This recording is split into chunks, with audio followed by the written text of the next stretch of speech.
All right, so Marjorie Taylor Greene, arguably the most deranged member of Congress, is back at it again. This time, I wouldn't even say saying the quiet part out loud, but more just giving a somewhat accurate description of her political ideology. So let's go ahead and get into this clip of Marjorie Taylor Greene outright saying that she is in favor of and actively promoting Christian nationalism. If Christian nationalism is something to be scared of, they're lying to you. And they're lying to you on purpose, because that is exactly the temperature change that is happening in America today, and they can't control it. They can't control it, and that's what terrifies them the most. You see, if we're going to label it Christian nationalism, this movement will actually be the movement that stops the school shootings. This will be the movement that stops the crime in our streets. This will be the movement that stops the sexual immorality and teaches children and brings them up in traditional families and loving homes. This will be the movement that protects kids' innocence and nurtures them into responsible adults that grow up to be successful moms and dads wanting to pursue a family of their own. This will be the movement that finally does something about our debt, because it's something that all of us should be ashamed of. It should have never happened. This will be the movement that cares about broken and lost communities, communities that are always forgotten about. Christians should never forget about those people, and we don't. So while the media is going to lie about you and label Christian nationalism, and they're probably going to call it domestic terrorism, I'm going to tell you right now, they're the liars. And if anybody's a domestic terrorist, it's the radical left. They're the domestic terrorist. We could even say the Democrats are the domestic terrorists, because they funded them and they burned down our city streets and rioted in 2020. So if we're going to put labels on people, we should put labels where they appropriately belong, not on Christians and not on people who love their country and want to take care of it. Okay, so there's obviously a lot to say about that. She threw out a lot of terms that I'm not even sure that she fully understands or comprehends, so I'm not going to get too much into like the definitions of Christian nationalism, because I think that Marjorie Taylor Greene is just going to apply it to whatever she wants to in any given moment. But some of the main things that she was talking about there, right? We heard her talk about how this is going to be the movement of Christian nationalism that addresses the violence in the streets and could have prevented this, the mass shootings that we've been seeing recently. I mean, how? Like, what are the actual policies that your Christian nationalist movement is putting forward in order to address it? And if you actually go and look, like I covered on my channel a couple weeks ago, the compilation on Fox News of what these deranged conservatives are proposing in terms of actual policy solutions, and I'll put that in air quotes, solutions to mass shootings in this country, it's like more guns. We need to make schools into mini police states, effectively create jails out of schools.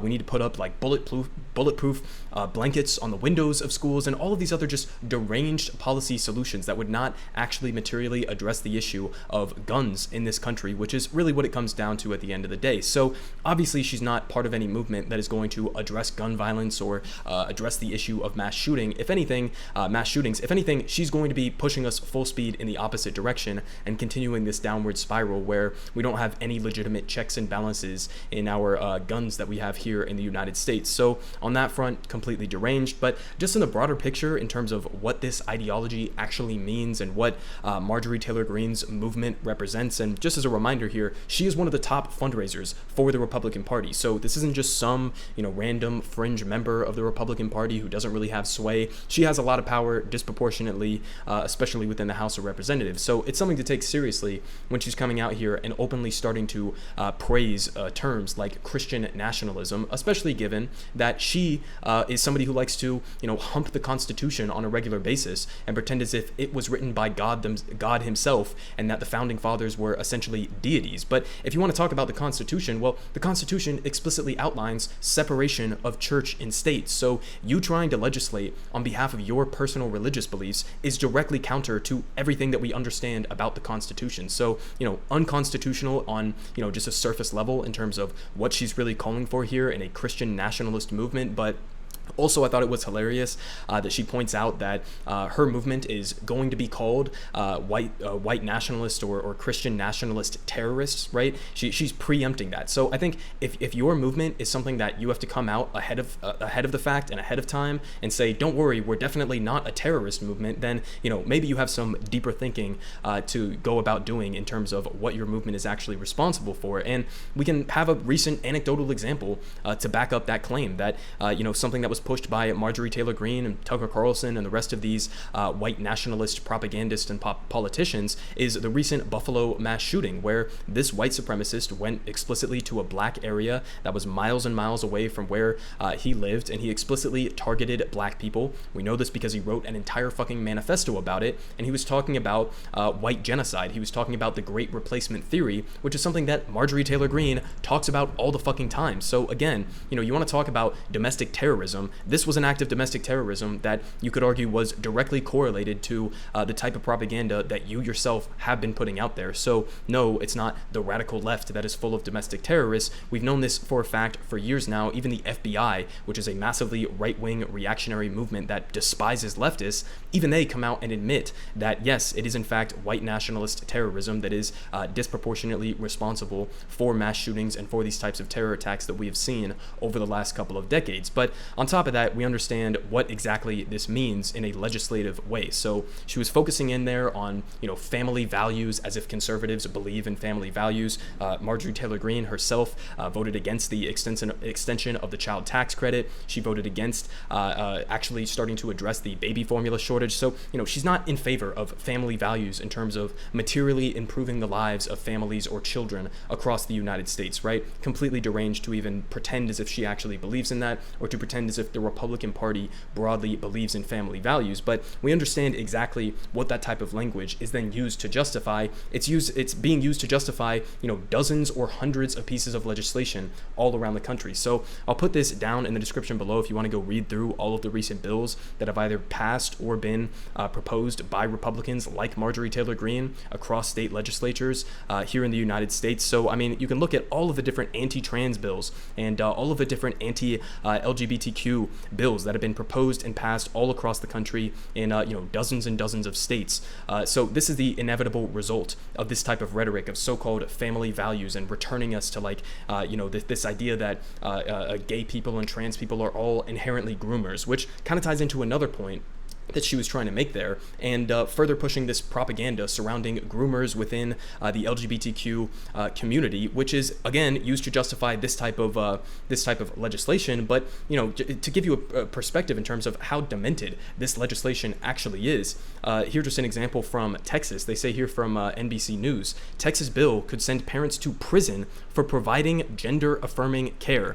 The measure would redefine child abuse to include parents who consent to hormone therapy and puberty blockers for their transgender children. So listen, I'm not trying to pretend as if this isn't like a complex negotiations that health officials and doctors and families should be having, but that's something that should be a discussion between a doctor and a family, okay? A doctor and the person in question who is transgender, okay? That's whose business this is. This isn't the business of the government. It's not the business of somebody like Marjorie Taylor Greene to forcefully prevent people from accessing this type of healthcare in which we know for a fact lowers the risk of suicide within trans people. And so all this is doing is just leading to those excess suicides, leading to further discrimination, leading to further societal pressure on one of the already most marginalized groups of people in the entire country. So absolute ghoul shit, just as one example from the, again, dozens and dozens of examples that we could point to. But to put this more in perspective in terms of how much of a non-issue trans existence really is or should be, or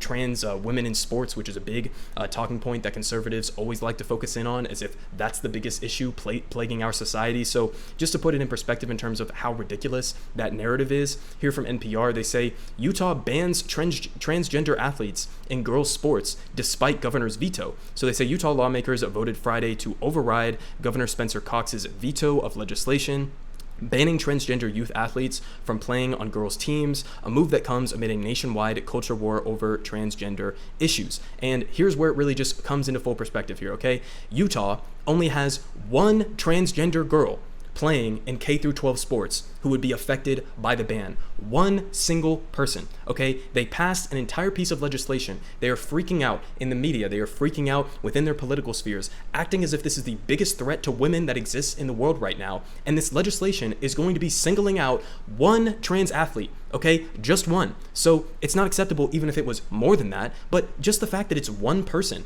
and they are passing this shows you explicitly that this isn't about some broader attack on women's sports or anything, as if conservatives give a single solitary shit about women's sports or the sanctity of that in any way, shape, or form. But when you understand statistics like this, that it only affects one person, I mean, you see exactly what their motivation is. Their motivation is to basically criminalize trans existence. They want to further marginalize, again, what is already one of the most marginalized groups of people in the country. Now, just one final point of something that she was mentioning in there, again, tying into the same anti-trans, anti-LGBTQ propaganda that conservatives have been running with, as if, all transgender or gay teachers are grooming people. Well, you want to talk about grooming, okay? Why don't you look in the mirror at your own religion, okay? And the own institutions that back up your supposed Christian nationalism. So here, just as a reminder, French Catholic Church inquiry finds 216,000 pedophilia cases since 1950. So you want to talk about grooming, how about you look inside your own church, okay? Because she's coming out here and pushing this Christian nationalist movement, which I don't even think that she understands what either of those words mean. Direct contradictions between what she's saying that this movement represents, right? Representing family values. Really what that just means is continued attacks on trans people, continued attacks on gay and lesbian people in this country, and continuing to neglect the actual material economic conditions of families in this country. If you supported families, you would have been in support of something like Build Back Better, that increased childcare, gave parents access to universal pre-K, again, extended the child tax credit, etc. All of these different actual material policy improvements to people's lives. And Republicans like Marjorie Taylor Greene are consistently against those real solutions while continuing to focus on these arbitrary, vague notions that society is under attack by gay people and under attack by the woke radical Marxist left and all of this other bullshit. They're just using this as a deflection because their economic platform is serving the interests of the wealthiest people in society, serving the interests of the same exact institutions and billionaires who Marjorie Taylor Greene, as a conspiracy theorist, likes to pretend that she's against, while she's simultaneously going out there and supporting those same goddamn capitalist institutions. Just as one specific example that I saw the other week, she was coming out against the Ukraine funding bill, which, granted, there's a lot of debate there that should be had, and I have my disagreements with the amount of weapons we've been flooding into Ukraine, but she comes out strongly against giving more weapons to Ukraine. And guess what? You look under the table, and she herself has been investing in and profiting off of war stocks. Okay, she's been investing in the same corporations who are profiting from sending more weapons to Ukraine. So again, you actually look under the hood in terms of who these people are. They're complete frauds, they're complete liars, they're complete hypocrites, and all they're doing is pushing a dangerous ideology that is serving to further oppress the most marginalized people within society while continuing to support the most powerful entities that people like Marjorie Taylor Greene want to pretend that they're standing against.